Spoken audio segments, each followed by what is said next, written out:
Hello, everybody. Welcome back. My name is Daniel Gormley. Welcome back to my YouTube channel.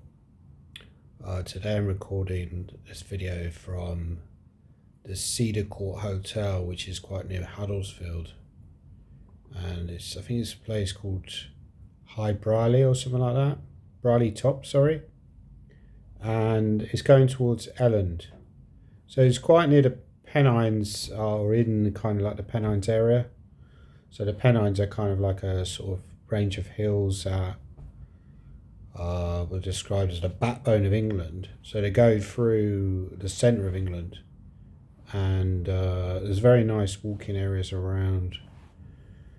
When I actually got around this area, so there's like quite near Halifax as well, right? So when I got a cab here, actually sort of went up this kind of hill way, not that high, but sort of, a little bit higher than normal. But so one thing I wanted to say, so I'm the top seed here, but it's a tough tournament because you're not guaranteed a prize. I think there's only 4 prizes. So obviously it's only a weekender, right? And it's quite a tough field. Not guaranteed to win a prize at all. So although it looks good for me on paper, I've got a lot of work to do. I get the hotel covered here, which is nice, and I get well, I have to pay for travel, which is obviously the train. Just the return. Sorry, it was 91 pounds. So I think I might get a rail card soon because that might save me. One thing I wanted to say was, these tournaments are, we need to support these tournaments. People like me who do chess for a living, without tournament organisers, we wouldn't exist, right? Or we wouldn't be able to do the chess. We'd have to find some other way of making a living. I'm not really making a living anyway, as you know. The problem is with this tournament is that it's run out of loss. So the main tournament organiser, Mike Duran, he was one of the founders of the 4NCL back in the day with Chris Dunworth.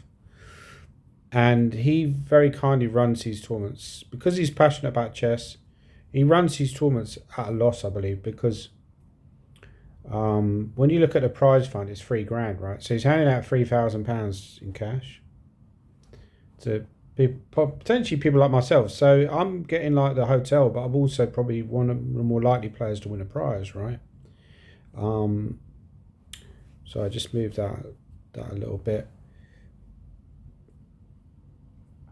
There's an entry fee, but that is I think 33 quid. So there's roughly about just over 100 entries for the free tournaments, right? There's like an open section, an under 2,000, under 1,700 section. And I think the most number of players in the open, but the other tournaments are kind of roughly similar.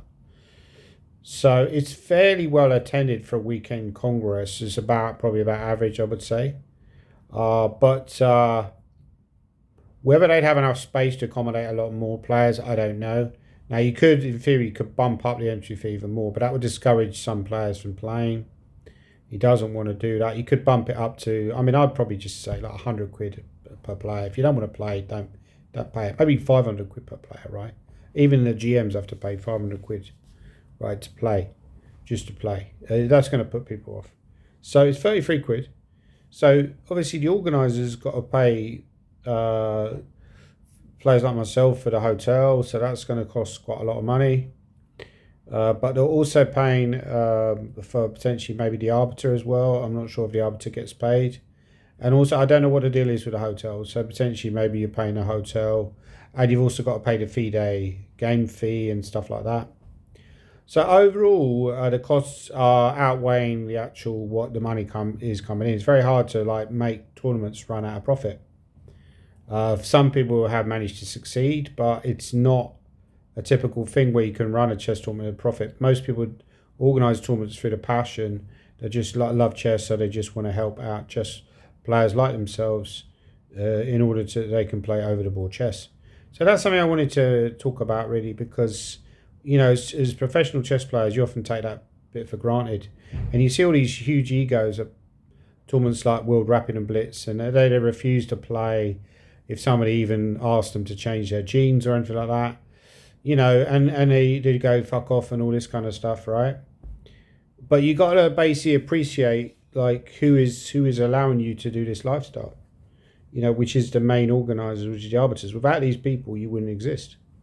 So that's just something I wanted to say.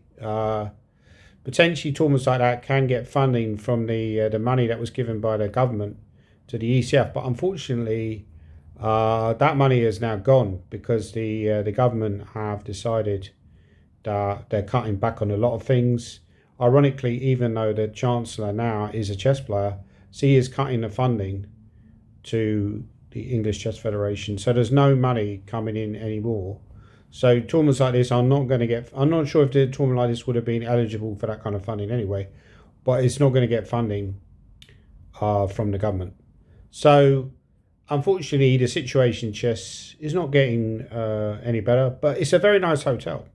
It's a very nice hotel. So if we can continue just to live like this, it's a great lifestyle. It's great to play tournaments like this. If you do come and play this tournament maybe next year, typically it was in Harrogate. So I think there's something going on with a hotel there. That's why they've moved it to Huddersfield. But this hotel is really, really nice. The rooms are spectacular. So basically, that's what I wanted to say. Please support these 4NCL tournaments and the 4NCL in general. I'll link to the website down below as well. Put a link down below to the website, and please like and subscribe to the video.